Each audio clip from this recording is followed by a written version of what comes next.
Next, Mr. Moore, please, for 5 minutes. Thank you, Mr. Chair. Thank you, Minister. Minister, does Health Canada commission studies? Yes. And does Health Canada expect Canadians to take value from those studies? Absolutely. Does Health Canada contract with Deloitte? Yes. Okay. So you expect the studies that you have commissioned with Deloitte to add value to Canadians, but if anyone else commissions a study, maybe with Deloitte, maybe someone else, you completely undermine it. You came in here this morning, you started your remarks by saying, with all due respect, and then you completely dumped all over an industry, which according to this Deloitte study, which I have no reason to doubt, new labeling and restrictions are likely to add substantial cost. The results show the new legislation will have dire consequences for the sector and the broader economy. The sector is mainly dominated by small businesses of less than 50 employees. Growth in Canada from $4.3 billion in total sales in 2007 to $13.2 billion in total sales in 2001. So as is so often the case, your government and yourself are going to be bringing the hammer down, as only a Liberal government can, on hardworking entrepreneurs and small business, all the while turning a blind eye to criminals, for example. And this Deloitte study, which I referenced and have no reason to doubt, shows that 20% of the businesses I just mentioned would move their operations outside of Canada with your government's heavy-handed approach. So why would you want businesses to move to the U.S., where Canadians would continue to purchase their products online, but now Health Canada will not have any ability to have oversight? Thank you for your question. In the first order, I didn't dump on the industry, I dumped on the bill. Two very different things. The industry is fantastic. The point that I made is the bill is awful. The second point is that my criticism of the Deloitte study was that it only dealt with vitamins and minerals, and it only dealt with hospital settings. It was very, very narrow in scope. And yeah, it was commissioned by the industry. The third point is most of the issues that you're talking about that affect industry deal with labeling and deal with cost recovery, which this bill has absolutely nothing to do with. The exact cost, to go back to be very clear, because you said you talk about turning a blind eye to criminals. A blind eye to criminals would be leaving a $5,000 fine for an incredibly negligent firm. If you are compliant, sir, you have absolutely nothing to fear from this bill. In fact, if you're working to be compliant, you have nothing to be fearful of this bill. It is only in cases of egregious negligence where these measures kick in. And it is not us who adjudicates the penalty, it is the courts. And I would suggest to you that somebody is negligent, resulting in potentially a death or somebody being hospitalized, is a gross form of negligence that needs to be dealt with in the courts. And it would, in fact, be blind, to use your nomenclature, it would be blind to leave the system in place that would allow that kind of gross negligence to occur.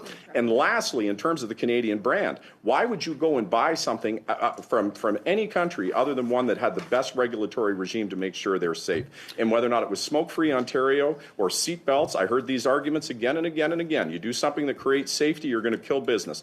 10 out of 10 times, not the case. Improved business, improved safety, improved outcomes. Minister, you know, I took note of one very loose thread that you mentioned here about a precursor to meth. How do you reconcile that? Everyone acknowledges, I would think, I know that you have been defending the indefensible as of late, including defending this Prime Minister that 4 out of 5 Canadians want to step down, but you continue to defend him, and now you're defending your government's approach, heavy-handed approach that targets small business while turning a blind eye, as I mentioned, to real criminals. You will recall your government's Bill C-5. You introduced the subject of meth into this discussion, so I'm going to ask you a question on this. How do you reconcile your government's legislation that says for importing and exporting Schedule I drugs, for producing Schedule I drugs in Canada, that means running a meth lab, for example.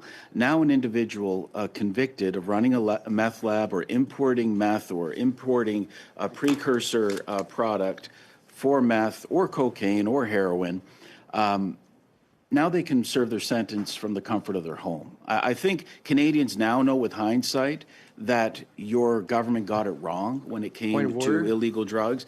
But how do you reconcile coming down? Pelowski. I'm seldom one to do this, but this has come up repeatedly. How is this relevant at all with the private members bill, a conservative private members bill that we're here to discuss? Well, Yeah, there's been numerous questions of questionable relevance come up. As I indicated before, I'm going to be consistent and allow latitude on this. The problem with allowing latitude on this, Mr. Moore, is that you're out of time. So if you could bring your question to a conclusion, we'll allow the minister 30 seconds to respond, and we'll go on with the next person on the list. Go ahead. Thank you, Chair. Yeah, I was just about to conclude because the minister mentioned meth. How does he reconcile coming down with a heavy hand on hardworking New Brunswick small businesses while allowing those that run meth labs to serve their sentence if they're caught and convicted from the comfort of their own home?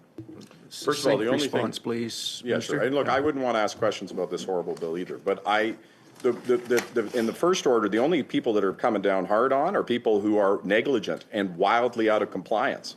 That's the only thing that the Vanessa's Law does. So if there's anybody in New Brunswick who is being come down hard on, it's because they're wickedly negligent, right? I mean, that's what we're dealing with here. And with respect to the policies that you talked about on crime, Newt Gingrich proposed the same approach you're talking to crime. Okay. He called it the greatest disaster of his career. Every place it's been tried, it's an abject and total failure. Sure. I will stick to science. I will stick to data. I will stick to evidence. And I will not follow approaches that, I guess sound good for a slogan, but have no basis in evidence. Ms. Goodridge for 3 minutes, please. Thank you, Mr. Chair.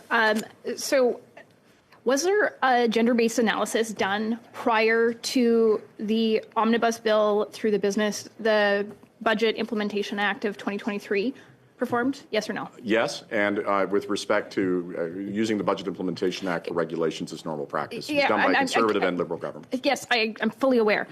Was a gender-based analysis specifically done on the natural health product piece? The answer is yes. We'd be happy to provide it with you. Please table it with the committee. So my next question is, did you look at the impacts on traditional Indigenous medicines and how this will impact them? Because this is going to be devastating to traditional harvesters. No, it won't be, because it only deals with non-compliance and those who aren't trying to comply, so it would in no way affect those that were trying to comply with Health Canada regulations. But Minister, you are using effectively a sledgehammer rather than a rubber mallet when it comes to natural health products. You are treating people like they are criminals before they've actually done anything wrong. That is precisely, you say you are supportive of this industry and you talk at length about feces and other things. That is a very small minority of situations. And bad actors, you have other tools in your disposal. If you really wanted to deal with them, you could create specific rubber mallet sort of solutions to deal with them. But you sit there shaking your head, playing politics with this rather than actually working with people. So why won't you look at common sense solutions to actually create ways to keep Canadians safe but allow access to natural health products? Well, first of all, in the deepest part of my soul, I believe that repealing Vanessa's Law is bad for human health. It has nothing to do with politics. It has to do with safety. Secondly, with respect to a sledgehammer versus rubber mallet, this only comes into effect where there's a serious violation and where their human health is at risk. That's I don't have any ability to use these powers until they're Minister, in the situation. I've got very few. I'm sorry. I have 3 minutes in total. Was there equivalency in a question? Go ahead. Yeah. So it's really important to make that distinction. These powers only come into force when there is a serious human health risk. So you're right. Most of the times that doesn't arrive, thank God. Okay, but when it does, that's when these powers are triggered. Minister, and that's why these powers must stay. Thank you, Minister. Minister, you were in power for 9 years. You've been in power for 9 years. You didn't decide to make a single change to this until the last year. Why such a long time if you claim that this is such a serious, egregious issue? We've now heard that there were 350 issues, 31 that had public advisories, and only 3 that were uncooperative. Why not come up with a policy that will deal with those 3 rather than thousands and thousands? Canadian female entrepreneurs. This industry is primarily female entrepreneurs. I've been shocked by the number of constituents that have reached out to me, people from across the country that are really concerned about this, and it's primarily from women. Yeah, and if they got the right information that this doesn't affect compliant businesses, then they wouldn't be concerned, and hopefully you'd help spread that. There was an attempt in 2014 to do this that was shot down by the then Conservative government. That's too bad. In 2016, we began negotiations as a government. And the reason why, I mean, look, you can't have it both ways. You can't attack us for not having enough consultations and then attack us because the consultations were too long. I mean, you got to pick one. So since 2016, we've been having consultations. And because of all the misinformation being thrown around, yeah, unfortunately, it's taken this long. And you both are attacking me for not having enough consultations, and now I'm being attacked for having too many. I never Thank you, Minister. attacked you for Thank too many Ms. consultations. Goodrich.